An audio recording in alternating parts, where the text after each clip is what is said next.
When I asked about Thanksgiving plans, my mom coldly muttered, "There's no room for you this year." I paused for a moment, then calmly replied, "Fine, but don't expect the $12,000 I was about to transfer to help cover your winter expenses." And just like that, the silence was louder than the rejection. Terminating the home loan, heating, and streaming services at their residence, I pull into my parents' driveway on Thanksgiving, the loose stones crunching beneath my tires after a 4-hour journey from the city.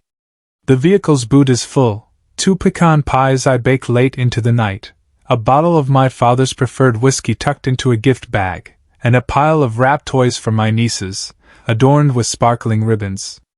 I'm wearing the forest green jumper my mother always said made me appear composed, the one she boasted about to her church acquaintances last year. The porch light casts a welcoming glow across the lawn, and the aroma of roasted turkey drifts through the screen door, drawing me nearer. I balance the pies in one arm, the presents in the other, and knock, already envisioning her smile, that firm embrace she always gives. The door creaks open, but not wide, just a narrow slit. My mother's face peeks out, strained and pale, devoid of any warmth. "There's no space for you this Thanksgiving," she whispers, her eyes darting back into the house as if concealing something. "No cheerful Thanksgiving greetings, no. I've missed you." Just those words, sharp and chilling, cutting through the crisp November air. I freeze, the pies wavering. The whiskey bottle suddenly feels heavy in the bag slung over my shoulder. "What?" I manage, my voice cracking like brittle foliage. She steps onto the porch, pulling the door almost shut behind her, leaving a slender crack of light. "It's complex," she says, barely audible. "Sarah mentioned she'd skip it if you came." Sarah, my sister, the focal point of every family gathering. Laughter spills out from within, loud and carefree, and I catch her voice, syrupy and self-satisfied. Finally, a celebration without the gloom. My father's chuckle follows. "Here's to relatives who don't bring us down." And glasses clink. My chest collapses inward, a hollow ache spreading rapidly. I drove 200 miles, arms laden with gifts, heart brimming with anticipation, and they've already excluded me. I stand there on the porch, the pecan pie still warm against my chest, the whiskey bottle swaying in its bag, and my mother's words echoing in my mind. "There's no space for you." My throat tightens, and I force out a trembling. "What do you mean Sarah said she'd skip it?" My mother's eyes dart back towards the house again, as if she's guarding a secret. She shifts her weight, pulling her cardigan tighter, and lowers her voice even further. "She's been agitated lately. She called last week, said you've been instigating arguments, making her feel judged. She believes you're detrimental, and I didn't want the day ruined." Detrimental. The word lands like a blow. I haven't seen Sarah in months, not since I questioned why she required $500 for rent when she just posted beach photos from Cancun.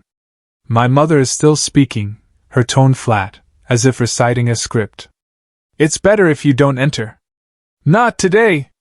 She isn't even looking at me. Her gaze drifts past, landing somewhere on the wilting chrysanthemums by the steps. Inside, the laughter swells again, sharp and unburdened. My father's voice rumbles. "Here's to relatives who don't bring us down." And I hear the clink of glasses, his previous toast now digging claws into me. Then Sarah chimes in, her voice dripping with that artificial sweetness she's perfected. "No tension this year, just positive vibes." My jaw clenches. Positive vibes. I've been covering their expenses for years. Mortgage payments when my father's construction jobs disappeared, Sarah's emergencies that consistently resulted in new handbags or concert tickets. And now I'm the source of tension. The pies feel like heavy stones in my arms, the gifts for the children suddenly absurd. I blink hard, trying to comprehend it. "You're serious?" I say, louder than intended. My mother flinches, glancing back through the door's crack. "Please keep your voice down. They're enjoying themselves." Enjoying themselves without me. The realization hits like a splash of icy water. They've orchestrated this, crafted their perfect little celebration, and I'm the element that doesn't fit. Sarah has always been the favored one, the one they coddle, while I'm the workhorse, the one who takes up the slack. I recall the late-night calls, my father gruffly requesting just a few hundred to get by, my mother's gentle guilt trips about how Sarah is trying so hard. I've sent thousands, mended their fractured existence, and this is my reward, a whispered banishment on a porch I've painted twice with my own funds. My pulse pounds in my ears. I drove 4 hours, I say, my voice rising despite her warning. I brought all this. I lift the pies an inch, the whiskey bag tapping against my hip. And you're telling me Sarah gets to decide I'm not welcome? My mother's mouth opens then shuts. She steps closer, her whisper sharp now. She said you'd create discomfort. You always inquire too much, push too hard. She just desires tranquility. Tranquility. The irony stings. I've kept their lights on, their roof over their heads, and Sarah's complaining about tranquility. I hear her laugh again, high and bright, followed by my niece squealing, likely playing with something Sarah purchased to appear generous. My fingers tighten around the pie tins, the edges digging into my palms. I want to push past my mother, storm in, demand they acknowledge me, but my feet won't move. Instead, I envision it, Sarah smirking at the table, my father pouring whiskey I paid for, my mother doting on everyone but me. They've already rewritten the narrative. Sarah is the victim, I'm the antagonist. Anger bubbles up, hot and unfamiliar. I've spent years suppressing it, telling myself family means sacrifice, that I'm the dependable one they rely on. But this isn't reliance. This is expulsion. My eyes sting, but I blink it back, forcing a smile that feels more like a sneer. They want tranquility? Fine. I'll give them something entirely different. The pies tremble in my grasp, and I'm half tempted to hurl them at the door, letting the pecans splatter across the wood I stained last summer. But I don't, not yet. I just stand there, the cold seeping through my jumper, and let the truth sink in. They don't want me here, but they've never stopped wanting what I provide. The cold bites at my knuckles as I stand on the porch, the pecan pies still clutched against my chest, my mother's whispered rejection echoing in my ears. Her eyes flicker with apprehension, but she doesn't move, doesn't invite me in. The laughter from inside, Sarah's self-satisfied. Positive vibes. And my father's clinking glass ignites something raw within me, a flame I've never allowed to burn so brightly. I take a slow breath, steadying my voice, and let the words escape like a sharp edge. Fine, enjoy your comfortable Thanksgiving, but don't expect my $12,000 anymore. My mother's head jerks up, her brow furrowing. What are you talking about? She asks, her whisper cracking. I pull my phone from my pocket, the screen glowing starkly in the dim light, and open the banking application. The mortgage, I say, tapping the screen. $12,000 last year, $1,100 a month to prevent this house from foreclosure. It's in my name, Mom. And I just canceled it. My thumb hovers over the confirmation button, then presses down. Done. She stares, mouth agape, as if I've spoken an alien tongue. I continue, the fire spreading. The heating, the smart thermostat, your streaming subscriptions, all mine too. Watch this. Another tap, and the utilities app flashes red. Disconnected. A moment later, the porch light flickers and dies, plunging us into darkness. From inside, a shout, Sarah's voice, shrill and panicked. The oven stopped. What the hell? Then a clatter, footsteps, and my niece is confused. Why is it dark, Mommy? My mother's face goes slack, pale as the moon above us, her hands twitching as if she wants to snatch the phone. You didn't, she stammers. Oh, I did, I say, locking eyes with her. You wanted tranquility? Here's what it costs when I'm not your bank. The front door slams open, and Sarah storms out, her apron smeared with gravy, her face contorted in fury. The oven's dead! The lights! Are you insane? She yells, jabbing a finger at me. I don't flinch. Insane is letting you drain me dry while you toast a family that doesn't include me, I retort. She freezes, her mouth half open, then snaps it shut. My father's silhouette fills the doorway behind her, his voice gruff. What's happening out here? My mother turns to him, voice trembling. He cut everything off. The mortgage, the power. My father steps forward, squinting at me. You're joking, right? I tilt the phone so he can see the screen, the cancelled payments glaring back. Does this look like a joke? Sarah regains her composure, her rage boiling over. You're ruining everything. The turkey's half-cooked. The kids are panicking. Over what? Because you're upset you weren't invited? Her words drip with malice, but I don't react. No. I say, calm now, the fire's settling into something steady. Because I'm done being your automated teller machine. $12,000, Sarah. That's what I paid out last year alone. Your emergencies, your rent I never saw returned. You don't get to expel me and continue cashing my checks. My father's jaw tightens, but he doesn't argue. My mother's hands twist together, her eyes darting between us. We didn't mean it like that. She murmurs, but it's weak, hollow. Sarah lunges closer, her breath hot in the chilly air. You're a self-centered jerk, you know that? We're a family. I step back, the pie's still in my arms, the whiskey bag knocking against my leg. Family doesn't ban me from the table, then expect me to pay for the meal, I say, turning towards my car. She shouts after me. You'll regret this. I pause at the driver's door, looking back at the house, dark now, the warm glow extinguished. Call your perfect family to fix it. I call, sliding into the seat. The engine rumbles to life, and I pull away, gravel spitting behind me. The pies sit on the passenger seat, untouched, a bitter reminder of what I came to offer. As I hit the highway, my phone vibrates, my mother, then Sarah, then my father, but I let it ring. The dashboard clock blinks 6:47 p.m. Thanksgiving has barely begun, and I've already devastated their holiday. No guilt gnaws at me though.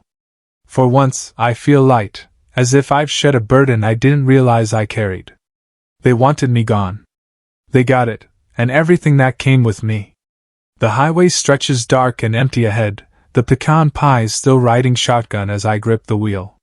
The rush from cutting off the mortgage and utilities fades into a dull hum. My phone is silent now, no more vibrations from my mother's pleas or Sarah's fury. The dashboard glows 7:12 p.m., and I let my mind wander, piecing together how I ended up here, a phantom driving away from a family that didn't want me but cherished my finances. It began 3 years ago when my father's construction crew was laid off. He called me late one night, voice rough. Banks are threatening the house. Just $1,000 for the mortgage. I'll repay you next month. I wired it from my savings, no questions. He's my father, right? Next month arrived, no repayment, just another call. One more time, kid. I send it again and again. $12,000 later, I'm still waiting for that first dollar back. Then there's Sarah. She's always had a knack for emergencies that reek of opportunism.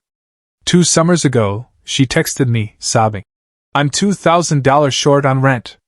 They're evicting me. I Venmo'd it, picturing her frantically packing. A week later, she's posting pictures from a music festival, VIP passes, new sunglasses, grinning with a drink that costs more than my lunch. I confronted her, voice tight. Thought you were broke? She laughed, airy and careless. Oh, I got a side gig. It worked out. You worry too much. My mother intervened when I told her. She's young. She's figuring it out. Don't be so hard on her. Hard on her? I just financed her party summer, and I'm the villain? That's when I started noticing the pattern. Every plea came with a promise. Every promise evaporated, and I kept paying anyway. Last Christmas stands out most vividly. I'd been working overtime, saving for a trip I never took. When my mother called about Sarah again, her car broke down, she can't get to work. Just $1,500 for repairs. She'll repay you. I sighed, sent it, figuring it was a one-off. 2 days later, Sarah pulls up to the family party in a gleaming new SUV, clearly not repaired. I cornered her by the tree, lights twinkling behind her smirking face. Where's my money? She shrugged. I needed something reliable. You've got a good job. You're fine. My father overheard, clapped my shoulder. Let it go. It's Christmas. I swallowed the bitterness and smiled, but it festered. That SUV's lease is still in my name. She sweet-talked me into co-signing, said it would help her credit. I've been paying the $300 monthly ever since. It's not just the major expenses, it's the gradual drain. $1.50 here for my mother's phone bill, $200 there for my father's tools, Sarah's random. I'll get you back. Venmo requests that never materialize. I check my banking application, see the totals accumulating. $12,000 on the mortgage alone last year, thousands more on their whims, and tell myself, it's family, it's what you do. I'd lie awake, calculating figures, wondering why I felt so empty when I was the reliable one. They'd praise me at first. You're our foundation, my mother would say, beaming. But that shifted. Sarah started rolling her eyes at dinners. Must be nice having all that money to yourself. My father grunted. Some of us don't have fancy office jobs. My mother chimed in, soft but cutting. You don't know how fortunate you are. Fortunate? I was drowning in their fortune, and they didn't even perceive it. The worst part is how they turned it on me. I overheard them once, dropping off groceries unannounced last spring. Sarah's voice drifted from the kitchen. He acts like we owe him because he sends a few bucks. My mother chuckled. Laughed. He's always been so serious, like he's keeping score. My father added. At least he's useful. Useful. That word lodged in my gut like a stone. I slipped out, groceries abandoned on the doorstep, and sat in my car, hands trembling. They didn't need me, they needed my bank balance. And I allowed them, year after year, because I thought love meant saying yes, meant supporting them when they faltered. But it's clear now, speeding away from that dark house, they didn't falter. They leaned, then pushed, then built their entire lives on my back. The pies sit there, mocking me. Hours in the kitchen for people who'd rather celebrate my absence than express gratitude. My chest aches, but it's not sorrow anymore, it's clarity, sharp and cold, cutting through the falsehoods I told myself. They don't deserve my $12,000 or me. The highway hums under my tires, the pecan pies cold now, their sweet scent turning sour as I speed away from the house I just plunged into darkness. My phone, tossed on the passenger seat, lights up, Sarah's name flashing across the screen. I ignore it, but it vibrates again, a text this time. I glance at it, knuckles white on the wheel. You're dead to us for this. Hope you're happy. Happy? Not yet, but I'm getting there. The words sting less than I expect. After years of their exploitation, I'm almost immune to her venom. Almost. Then my phone pings again, an Instagram notification. Against my better judgment, I swipe it open at a stoplight. It's Sarah's story, a grainy photo of me from last year's Thanksgiving, my face half-shadowed, captioned, When your brother sabotages a family holiday out of spite #ungrateful #toxic. My stomach twists. She's already spun the narrative, plastered it for her 5,000 followers to devour. Comments rolling fast. What a jerk! You deserve better, Sarah! And I see red. She's not just expelling me, she's portraying me as the monster to anyone who will listen. I toss the phone back, jaw clenched, and keep driving. The light turns green, but my mind is fixated on her deception, how she's transformed my years of sacrifice into some petty grievance. Then it vibrates again, my father this time, a voicemail. I hit play, speaker crackling as his voice fills the car, low and harsh. You're selfish, you know that? Sarah's car got repossessed today because you wouldn't help last month. We're struggling here, and you pull this? Fix it. I nearly swerve off the road. Her car repossessed? Flashback to 6 weeks ago, Sarah called, slurring. I dented the SUV. Cops took it. I need $800 for the impound, or it's gone. I asked why she was driving intoxicated. She hung up. I didn't pay, figured she'd sort it out. Now it's my fault. My father's tone says it all. He believes her sob story, not the truth. The injustice churns hotly in my chest. They're piling blame on me for her mess, as if I'm still their problem solver. But it gets worse. Another ping, email this time. I pull into a petrol station, the neon sign buzzing overhead, and open it. It's from my bank. Unrecognized charge attempted, $1,200 pending approval. My pulse spikes. I dig deeper, linked to Sarah's Venmo, attempting to withdraw from the card I gave my mother years ago for emergencies only. The timestamps, an hour ago, right after I cut the utilities.